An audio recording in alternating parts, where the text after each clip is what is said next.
Hey guys, welcome to the shop. So I'm knocking out some T-nuts. I'm making some fancy hold downs. That'll probably be another video. I wanted to do a short video. Oh wow, that's actually really cool. On kind of speeds and feeds and learning what you can and can't do with your mill. So these are Starrett hold downs, and I'm using these because this is actually a really fast and surprisingly repeatable way to make a part where I have just done all the offsets in the DRO and on the hand wheels and just clamp the part in there, make sure there's no chips, and I can do this all in one pass.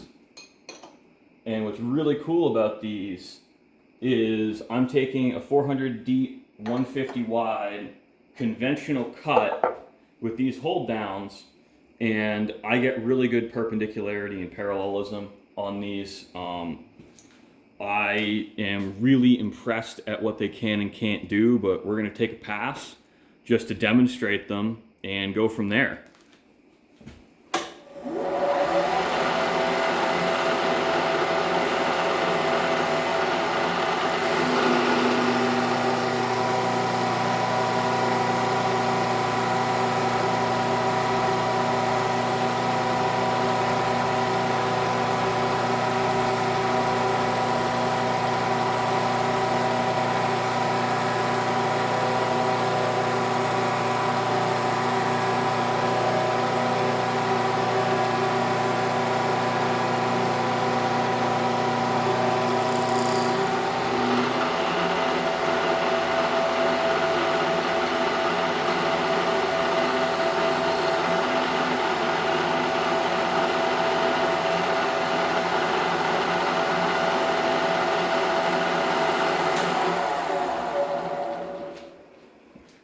Now, I would say that's a fairly respectable cut for cutting in the x-axis on a manual mill.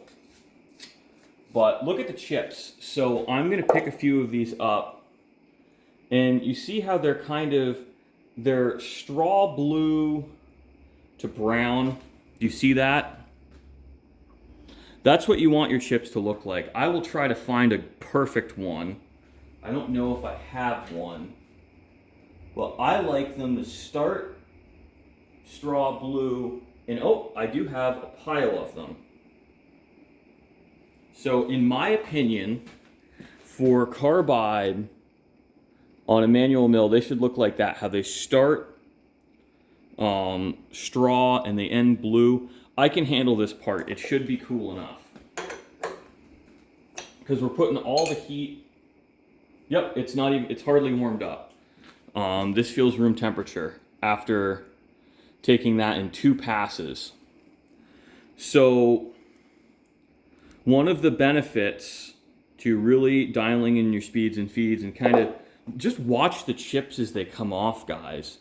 You can get a lot out of your mill, and I would say a pretty decent surface finish for a conventional cut. This is chewy, gooey, I don't know, mild steel A36.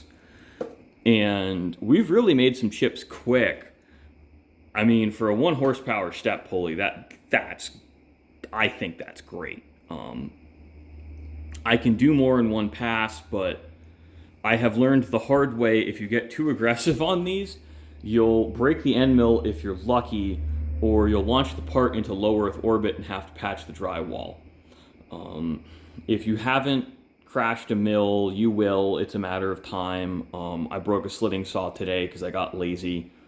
It happens. You break stuff. It's a shop. I mean, especially in a commercial shop. I think per hour, assuming an equal skill level, someone for money is going to break more tools because you're always trying to squeeze that last little bit out of the machine to make money. And for me, broken tools are usually cheaper than wasting time. I treat my end mills like they're free and my cutting tools like they're free, and I want to get every last little bit out of them.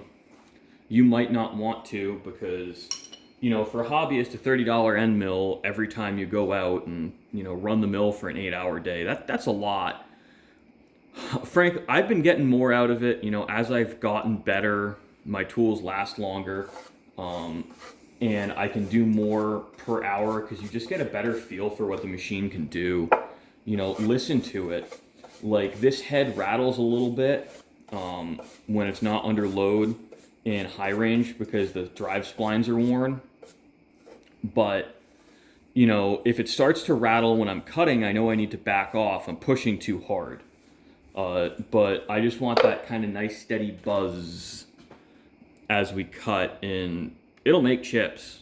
These old Bridgeports are fine machines. I think even the round rams, you know, you can do work with them. You can make chips. If you saw my floor right now, I don't know if you can hear the crunching on camera, but these are good machines. You can do a lot with them. Just feel them. Listen, feel it, feel the hand wheels. If you start to feel a thump, thump, thump, thump, thump, you're pushing too hard.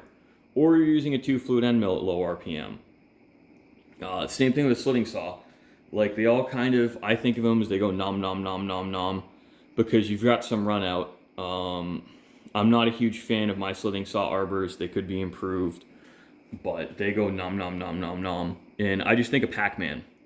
You know, you want that steady rhythm and advance.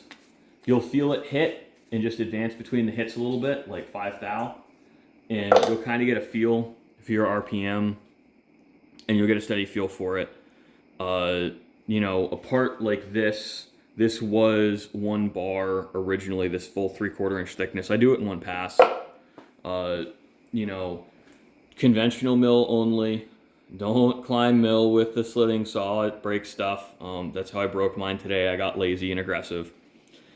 You know, it's good to eat your humble pie because you will make mistakes, but I think if you're like me and you don't want to make the right size parallels for everything, because it is a little bit frustrating. These Bridgeports have really deep jaws, which is a good and a bad thing. You know, we're just going to clean them off while we're talking about it. And that's nice because if you've got a big part in there and it's sticking up high, you do have plenty of gripping surface. You know, 1 horsepower isn't a lot, but it can still break stuff. And I will say these vices are stupendously rigid and they hold. I don't know if they hold better than a Kurt. It really haven't done anything stupid in a Kurt vise. Almost all of my manual machine experience has been with Bridgeport vices. You know, if you're familiar with them, Gerardi makes a fine vise. I've been reading about those. I don't know if they're right for my shop, but once in a while I do something like this today and I'm like, I got hold downs and I got ignorance. I can run this machine and I can make good parts on it. So I think you don't need something fancy whiz bang. You know, I just gave this a fresh coat of paint because, you know, that'll buy me another few weeks before I start thinking about buying a new vise. A rattle can rebuild might make you feel better about your old garbage. Even if it isn't really garbage, because all of my end play in this, I got no backlash in that nut. I mean, she's tight. And I've got maybe 3 thou jaw lift on this pretty repeatedly. So it's still a good vise. It does good work. You know, there's nothing wrong with them. You can do a lot. Now, these hold downs, they're a 54, stare at 54. I bought these off eBay out of possibly Amish fellow, because, I mean, Yoder sounds pretty Amish to me. Guy out of Pennsylvania. They were cheap. They were the right price. I wanted them, and I got them. So what we've got left to do on these is, for these to work in their intended application, I got to cut here and here just so I can drop them down into the T-slots. I want to make a hold down for my grinding vise for real small precision work. I'd like to pretend I need it, but I really don't. This isn't grinding vise precise, but it's pretty close to it once you learn how to use it.